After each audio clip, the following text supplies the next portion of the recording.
Si vous êtes toujours celui ou celle qui dit oui, celui qui maintient la paix, celui qui se plie et s'efface pour que personne d'autre ne se sente mal à l'aise, alors asseyez-vous, parce que j'ai quelque chose d'important à vous confier.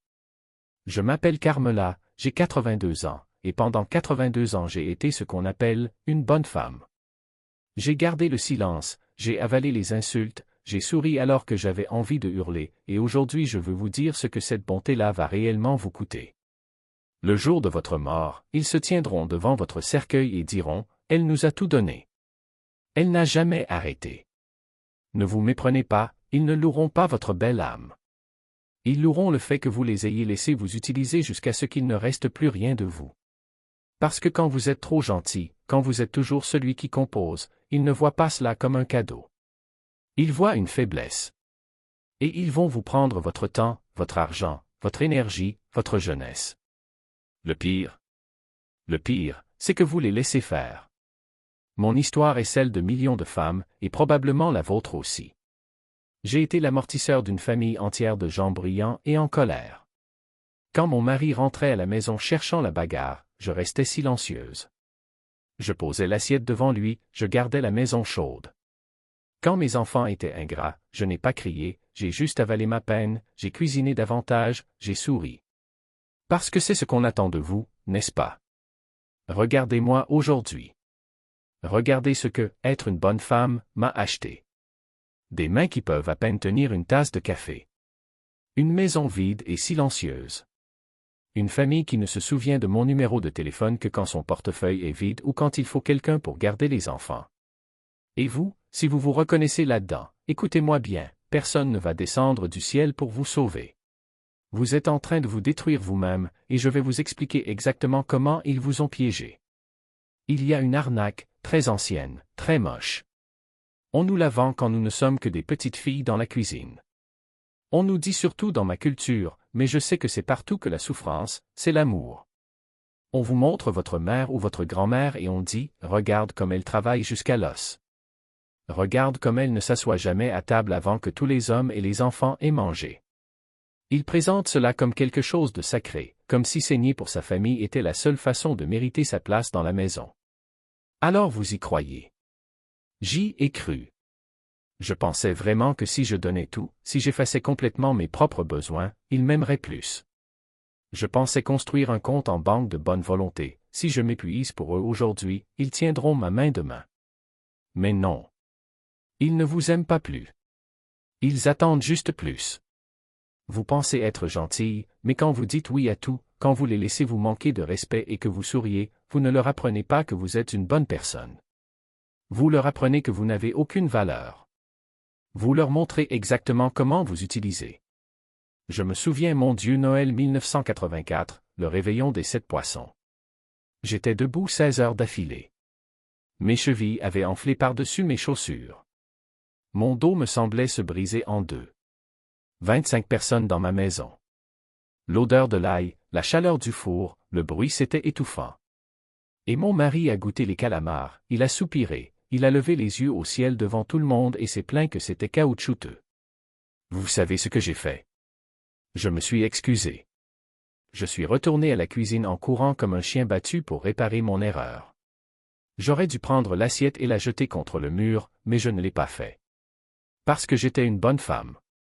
Et c'est à cet instant précis que j'ai réalisé qu'il ne me voyait plus comme un être humain. J'étais un appareil électroménager. Une cuisinière qui les nourrissait. Et voici la pire partie du piège, celle que vous ne voyez pas venir jusqu'à ce que les dents d'acier se referment sur votre jambe. Vous faites cela pendant des décennies. Vous vous brisez en 1000 morceaux. Je suis devenue l'épouse loyale de Giuseppe. Je suis devenue la mère de Marco. Je suis devenue la nonna. Je me suis brisé moi-même pour rendre 100 personnes différentes à l'aise. Jusqu'au jour où je me suis regardé dans le miroir de la salle de bain et j'ai réalisé que je n'avais pas vu la vraie Carmela depuis 1964. Je ne savais plus ce que j'aimais. Je ne savais plus ce que je voulais. J'étais juste vide. Alors, vous finissez par heurter le mur. Vous êtes épuisé, et vous dites non, une seule fois. Vous dites, non, je ne peux pas faire la sauce du dimanche aujourd'hui, mes mains me font trop mal. Ou vous dites, non, je ne peux pas te prêter encore 5000 €. Ou vous les regardez et vous dites, « Je suis fatigué. S'il vous plaît, aidez-moi. » Vous pensez que parce que vous avez donné votre sang et votre sueur pendant 50 ans, ils comprendront. Vous pensez qu'ils diront, « Bien sûr, maman.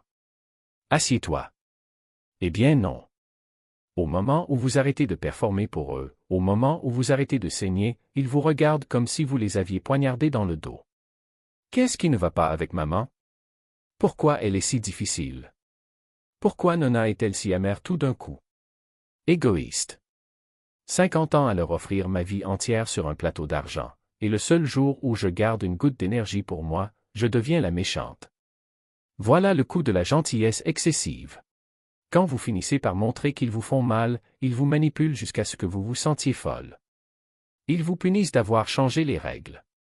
Ils aimaient les anciennes règles, parce que les anciennes règles signifiaient que obtenez tout, et vous rien. Et aujourd'hui? Oh, je regarde le monde maintenant. Je regarde mes petits-enfants, et ça me rend malade. Parce que maintenant, les gens ont tous ces mots sophistiqués. Ils vont chez leur psy. Ils parlent de limites, de santé mentale, de protéger ma paix. Mais vous savez ce que je vois? Je vois une génération qui utilise ces beaux mots pour être incroyablement égoïste. Mes petits-enfants parlent tout le temps de leurs limites.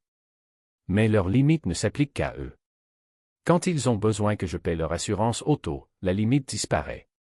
Quand ils veulent que je cuisine l'énorme dîner de Pâques parce qu'ils sont trop paresseux pour faire bouillir de l'eau, la limite disparaît.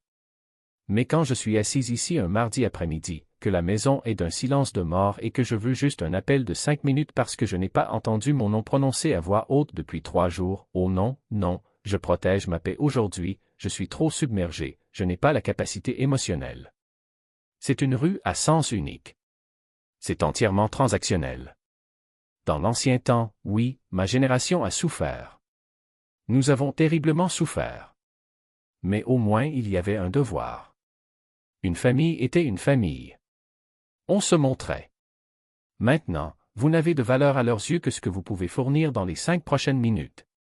Si vous ne leur donnez pas activement de l'argent ou de la nourriture, vous êtes invisible.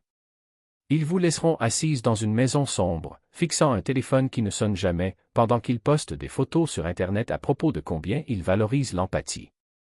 C'est de la folie. Ils veulent la grand-mère traditionnelle qui cuisine les fêtes et écrit les chèques, mais ils veulent la liberté moderne de ne jamais lui rendre visite ni la respecter. On ne peut pas avoir les deux.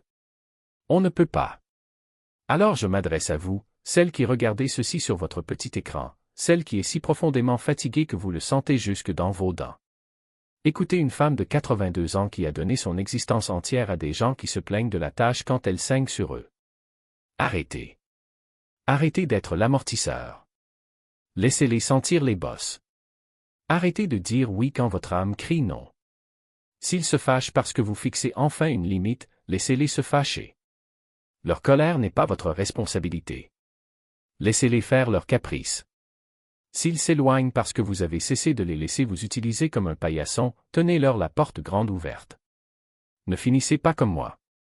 N'attendez pas que vos mains soient recroquevillées par l'arthrite et que vos cheveux soient fins et blancs pour réaliser que vous méritez d'exister pour vous-même. Vous n'avez pas à gagner votre oxygène en servant tout le monde autour de vous. Apprenez à dire non. Et apprenez à rester avec la culpabilité. La culpabilité vous rongera au début. Restez avec elle. Restez avec elle jusqu'à ce qu'elle meure. Parce que si vous ne le faites pas, ils prendront. Et ils prendront, et ils prendront, jusqu'à ce qu'il ne reste absolument plus rien de vous, sauf un fantôme qui cuisine le dîner du dimanche pour une pièce vide. Basta. Assez.